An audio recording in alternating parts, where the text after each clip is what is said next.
అఖిల భువన దీపం భక్త చిత్తాభ్యసూర్యం సురగుణముని సేవ్యం తత్వమస్యాదిలక్ష్యం హరిహరసుతమీశం తారక బ్రహ్మరూపం శబరిగిరి నివాసం భావయే భూతనాదం.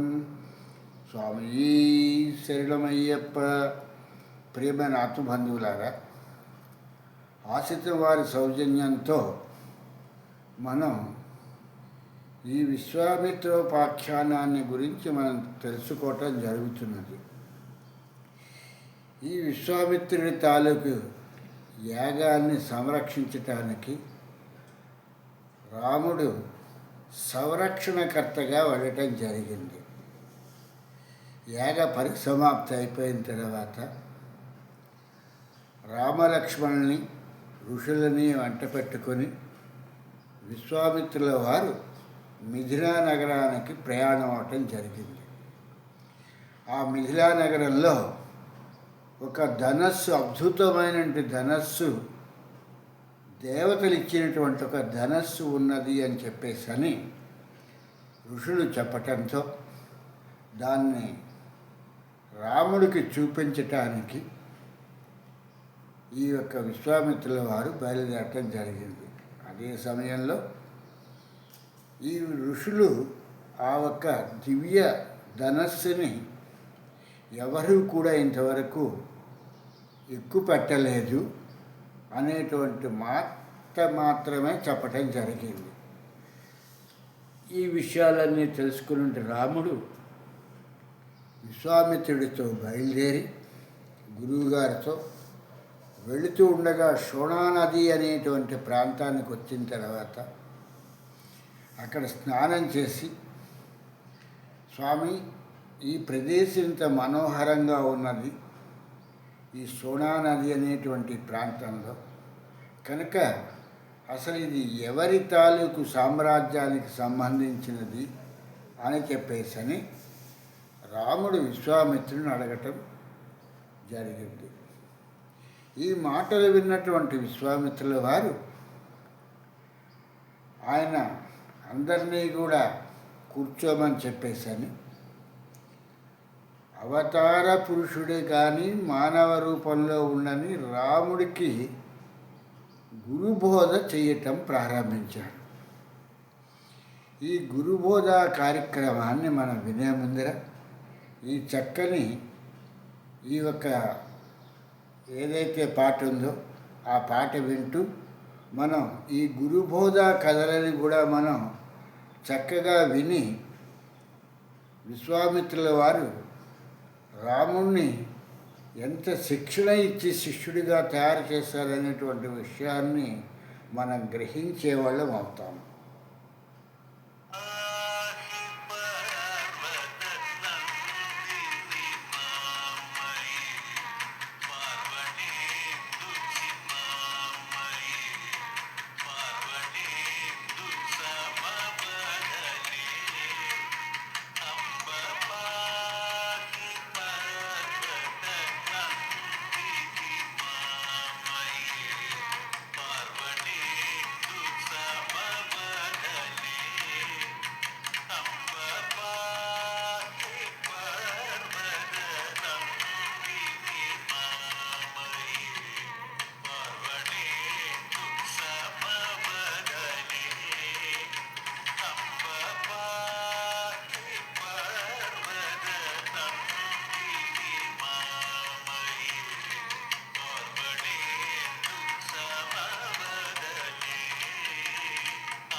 ఇలాగా ఈ చక్కని భక్తి గీతాలు వింటూ మనం మిగిలినటువంటి కార్యక్రమాల్ని మన యథా కార్యక్రమంలోకి వద్దాం.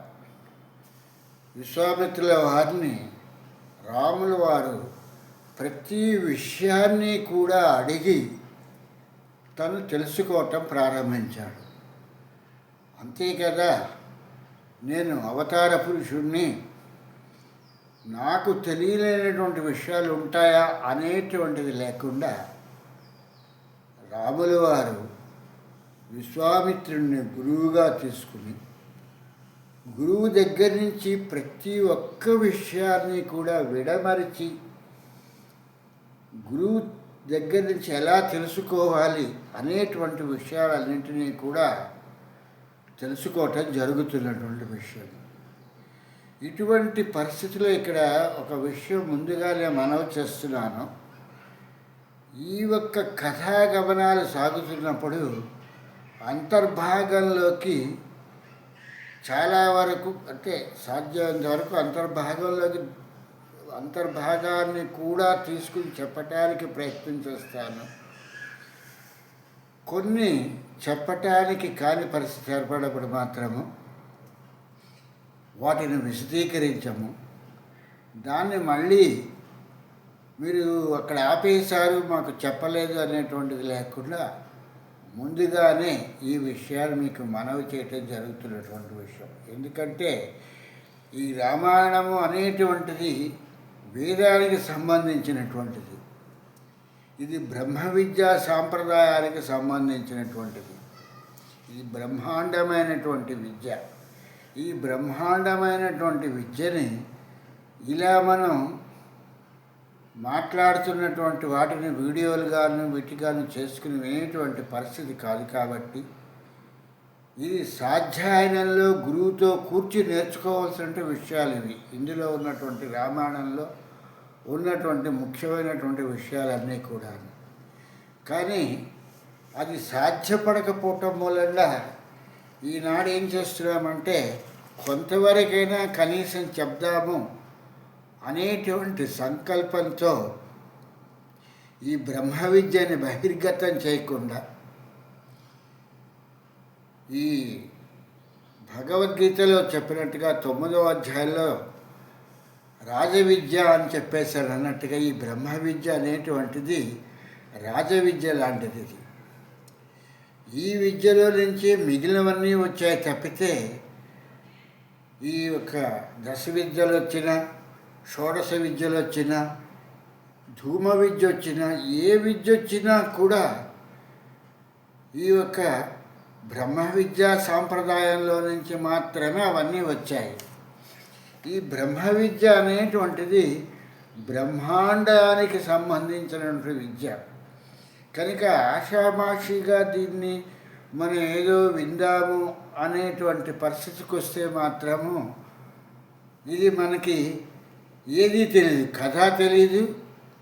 అలాగని చెప్పేసి అని ఈ యొక్క బ్రహ్మ విద్యా సాంప్రదాయము తెలియదు. కాబట్టి జాగరూకులమై మనం ఈ యొక్క కథలని ఈ యొక్క విషయాలను మనం వింటే మనకి కొంతవరకైనా జ్ఞానోదయం అవుతుందని చెప్పేసి అని మూఢనమ్మకాలని, మూఢ విశ్వాసాలని వదిలేసి విద్యలోకి వచ్చి విద్య ద్వారా జ్ఞానాన్ని ఆర్జిస్తామనుకుని చెప్పేసి అని ఈ కథాగమనాన్ని ప్రారంభించడం జరుగుతున్నటువంటిది. ఎవరైతే ఈ వాయుదేవుడు ఈ యొక్క 100 మంది కన్యలని కూడా తన తాలూకు ప్రభావం చేత అతను వాళ్ళలో ఉన్నటువంటి